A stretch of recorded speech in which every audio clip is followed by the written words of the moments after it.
Hello and welcome to the next video in our Gamma GIS tutorial series.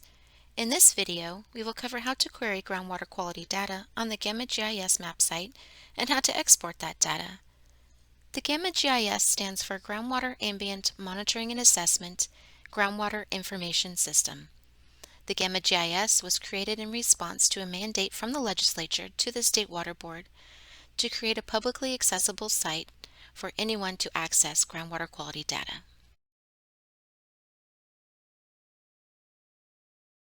To access the Gamma GIS, simply insert the text Gamma Online Tools into your search engine's toolbar. That will bring you to the Gamma Online Tools webpage. This page presents several different online tools of different groundwater issues. The first tool listed is the Gamma Groundwater Information System, and this is the one you want to click on for today's tutorial. This will open a new tab in your browser and bring you to the Gamma GIS. We are going to do a simple search of groundwater quality data and export that data to our local computer. To do so, you will see the filters box open as a default when you visit this site. The first step in defining our query will be to select a GIS layer. This is the area of interest that you would like to query data from. You have your choices between counties, groundwater basins, groundwater sustainability agencies, otherwise known as GSAs under the SGMA program, or regional board boundaries. For today's tutorial, we're going to select counties. You will see on your map of the state of California that all of the counties will then display. We can simply select the county that we would like to query by clicking on it.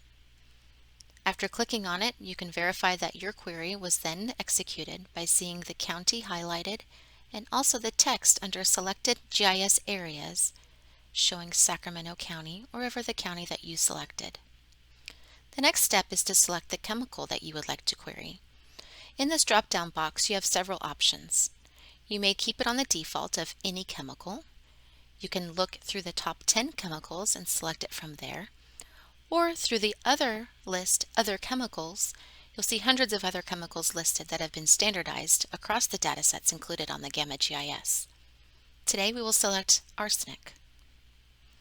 Your next step is to select the results to show.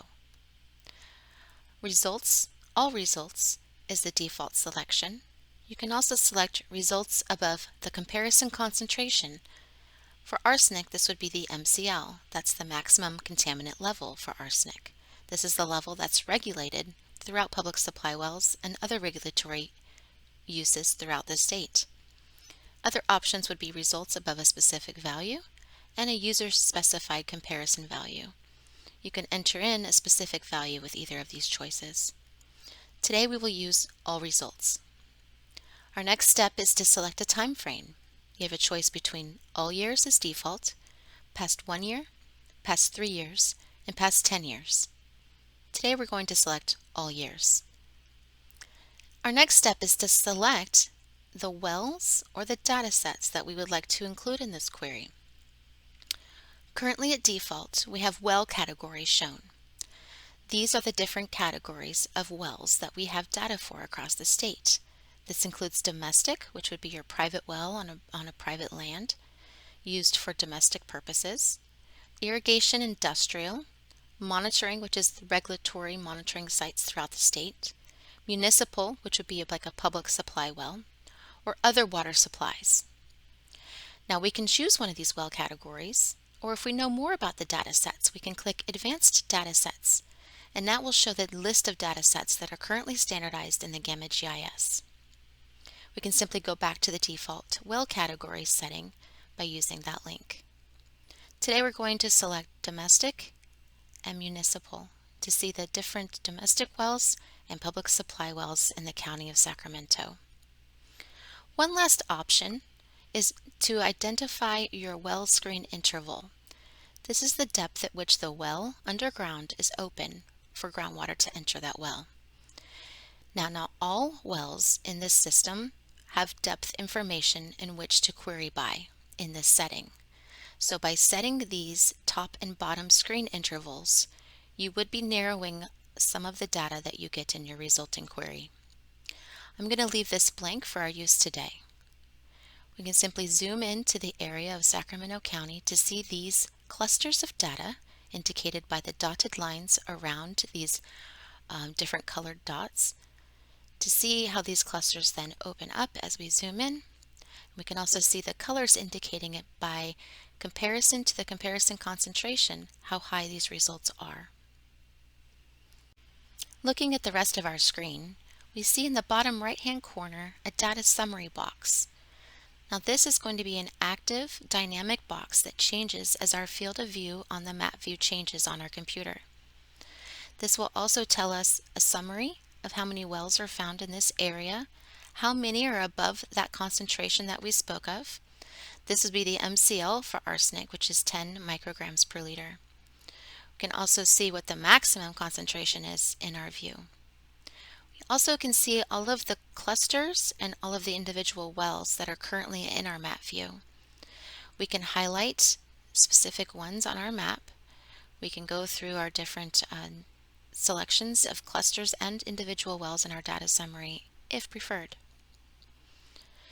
Now, looking at all of this data, we see that there is a wide range of concentrations. A scientist may want to look into the time frame, when certain wells were of their highest concentrations. They want to see what types of wells these are, which public supplies they belong to. This is when we want to export this data. We can further interact with the map by zooming in as far as we can in the map. We can click on the different clusters or well locations to get more information about the well that's included at that location. We can see information about when that water quality sample was taken, what the depth of that sample or that well may be, and we can see other information about that sample at that time. Notice that the data summary widget will change as we zoom in. It will change the total that it sees in the map view at that time.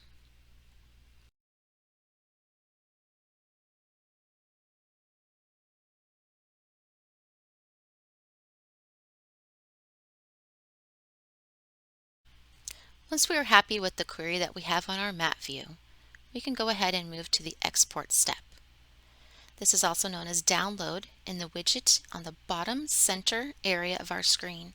It's a downward arrow, and when we hover over that arrow, we see the text download appear. If we select this widget, another menu will appear with several choices. The first choice is download data. This would be the choice that we would want to make for all of the data that we see on our screen, and for the wells and the groundwater quality also being included in our export. The next choice is download KML. This is to download a KML file for those that are familiar with the KML extension. This is often used in Google Earth. Download map location data is our third option. Download map location data does not include the water quality data. It includes only the wells, their locations, and the construction information for those wells. These are the three choices we have for downloading data on this map screen. The last and fourth choice says Tabular Data Download. This then opens a different screen called our Data Download page, which we will go over shortly. So to download this data and the water quality information included, I'm going to select the very first one. Depending on your browser, your download will either open another tab or you'll see the download occurring in the corner of your screen.